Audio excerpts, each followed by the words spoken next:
finally won. They got their placeholder quarterback for X number of games next year, their stand-in quarterback until their rookie #2 overall pick quarterback is ready. Heck, Sam Bradford maybe even be relegated to be a backup quarterback next year because they might just throw Carson Wentz right into the fire in game 1. So Sam Bradford got duped. Way to go, Eagles. You successfully bait and switched him. You pulled the rug right out from underneath him.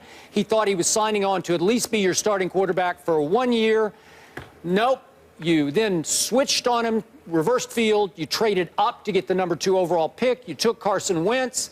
And all of a sudden, Sam Bradford wanted to be traded. Right now, it appears there's no trade market. So finally, Sam Bradford had to, helmet in hand, crawl back to the Eagles just because he wants to at least get paid by them going forward. As it strictly pertains to this incident and this incident only, because I know Sam Bradford in no other capacity, and I'm quite sure he's a very nice guy, but this is a shameful end to a shameful process that shamelessly took place to begin with. I think the only thing is equally shameful as his behavior in all of this is your support of it, to be quite honest with you. I think it's pathetic. The fact of the matter is Sam Bradford was 25, 37, and 1 as a starter. He's never even coached a team, quarterbacked a team to a postseason. His best year in the NFL was last year in 14 starts when he was 500, because that's the only time he's ever been 500 in his career. Yet he still got 2 years, $36 million, $22 million guaranteed, which he signed for knowing who the coach was, knowing that you had a new regime in place. And because he isn't guaranteed longevity and long-term support, he sat up there and whined and moaned through his through his agent, no less, not man enough to do it himself. The whole process was pathetic. It was reprehensible. It showed an absence of competitiveness on his part. I have an abundance, a bevy of NFL aficionados who have emphatically supported my position on this matter, although I certainly respect your knowledge because I know you know your football. I got love for you. I disagree with you, but I got love for you, and you know I respect your football knowledge, so you know that. But I think you're getting a little bit emotional here in your support of Sam Bradford, and it's pretty damn pathetic. I don't even like Sam because he's the Bradford. last person, well, in this particular instance, he's the last person who deserves it. He cowered beneath competition. He didn't want to compete and earn his money. He wanted a guarantee outside of the money, and it's disgraceful that he feels that way. I'd have no respect for him if I were his teammate. And your position as your contrarian on this show, I am telling you to your face via technology, you should be ashamed of the position that you took on this matter. You should be ashamed. Here. Sam Bradford thought he was going to be a starting quarterback for 1 year. He would like the chance to be a starting quarterback elsewhere. I'm shocked that nobody will give him a chance to do that. Maybe Philly made it impossible for somebody to trade for him. Stink up the joint for the first 8 games of the season. Stink up the joint, but you still guaranteed your job, right? Yeah. That's what he should have? He doesn't care about it. He's made enough money. He got $50 million to sign as a rookie quarterback, guaranteed. He got $77 million. He's got $78 million in his career for 77 touchdowns. He got $1 million per touchdown. That's just pathetic. Okay, you tell me. He's affected the marketability of NFL players because of the money he's got. Do you think Sam Bradford is going to be the starting quarterback all the way next year for the Eagles? Do you think he will be? I don't care if he isn't. No, I don't care if he isn't. He got his money. It's over. He got his money. It's Carson Wentz's team. And the Eagles are the ones that got robbed. Way to go, Eagles. They got robbed. Yeah. They shouldn't have gave him the money they gave him. They shouldn't have gave him the money they gave him. I'm ashamed we did this topic. All right, let's go. Steph Curry. Shameful position on your part, Skip Bayless. Shameful. Yeah, you're pathetic, Skip. Is he doubtful tonight? Will the Warriors be able to win without the MVP? He is listed as doubtful. We'll get into that next.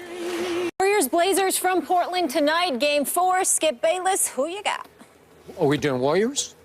Okay, Warriors Blazers. Yeah, I got the I'm sorry Portland. if I threw you off there. It's okay. It's okay. I got Portland winning at home. I think Damian Lillard's going to have another huge game tonight. I think Golden State's going to make amends for their performance in Game 3. Only Klay Thompson and Draymond Green showed up, and Draymond Green was really getting on himself because of his defensive effort. He thought he could do much better. Damian Lillard's still going to do his thing, but I think the Golden State Warriors will play a better game tonight. They will win Game 4 and close this series out in Game 5, as I initially predicted. Who you got in the other game, the earlier game? Oh my goodness. Miami. I wasn't even thinking about it. I'm going with Miami. Miami's not going to lose to Toronto again because if they lose this game, they'll lose the series in 5 games. I predict that Miami will win this series in 6. They have to close this. They have to win tonight. I think Miami wins tonight. So we got probably both big guys out. Valanciunas was played big in the last 2 Toronto wins. I like him. He's gone for the rest of the series, they say. Whiteside's day-to-day, but with a sprained knee, I can't believe he's going to play. So I got advantage D-Wade's team, and I think Dwayne will come up big again tonight. Yeah, D-Wade will come through. There ain't no surprise there. We shall see. For Skip Bayless, Stephen A. Smith, I'm Molly Kerr. We'll see you guys tomorrow. Have a great night. Enjoy the game. After reports surfaced late last week of a mega fight between UFC superstar Conor McGregor and Floyd Mayweather, Floyd was asked about it by FightHype.com in Vegas this weekend, and he didn't exactly shoot down those rumors. Take a listen. Very interesting. We're assuming this is in response to Mayweather's comments. McGregor tweeting this mock promotional poster for a fight between himself and Mayweather. Stephen A., would you like to see this fight? Well, I mean, for entertainment purposes, it's certainly not something I would avoid watching. I'd pay to see it. I'll be the first to admit that. But is it something that I'm particularly excited about? No, not at all. I think that if Floyd Money Mayweather was in a boxing ring with Conor McGregor, he would annihilate him. He would school him. He would embarrass him. I think if Conor McGregor was in an octagon with Floyd, he'd hurt Floyd real bad. They are 2 individuals that are great at their respective sport. But MMA fighters who think that they can get into a ring and box somebody for, 10 to 12 rounds in terms of the skill, the discipline, et cetera, et cetera. I see guys in octagons breathing heavy after 4 rounds. Now, obviously, there's a lot more that goes into it because in boxing, you got to watch your head, you got to watch your arms, you got to watch your upper body. But your lower extremities are not something that you really need to be concerned about. I mean, you always got to guard your jewels, but at the same time, if you get hit there, it's an illegal blow, so you get penalized for that. In MMA, you got the ankles, the knees, I mean, everything. I mean, you're exposed to everything but, your private parts. That's the only thing that's supposed to be safe. Everything else is open season. And so because of that, that's not something that Floyd does. He's smart enough not to even think about getting into the octagon and fighting an MMA fighter under those rules. But as a boxer, as much as I love Conor McGregor, and he's got a lot of heart, he can hit, he can take a hit, we get all of that. The flip side to it is that, to think that you could just walk into a ring with one of the best ever and outbox him, I think it's a bit extreme. And I think that, I'm not going to sit up there and say Floyd will knock him out or anything like that because you're an MMA fighter. You obviously could take some hits and do all of that other stuff. I'm not saying that would happen to Conor McGregor, but he certainly doesn't have boxing skills that are remotely comparable to that of Floyd Money Mayweather. I think Floyd would be disrespecting himself by allowing somebody of such, to get into the ring with him in boxing. You got to earn your stripes to get into the ring with somebody that gifted and that accomplished. And to me, Conor McGregor is very, very accomplished at MMA. I love him, respect him, I pay to watch him. But strictly as it pertains to boxing, he's not even in the same universe as Floyd Money Mayweather. Shouldn't even be considered. So, to your point, how serious am I supposed to take this?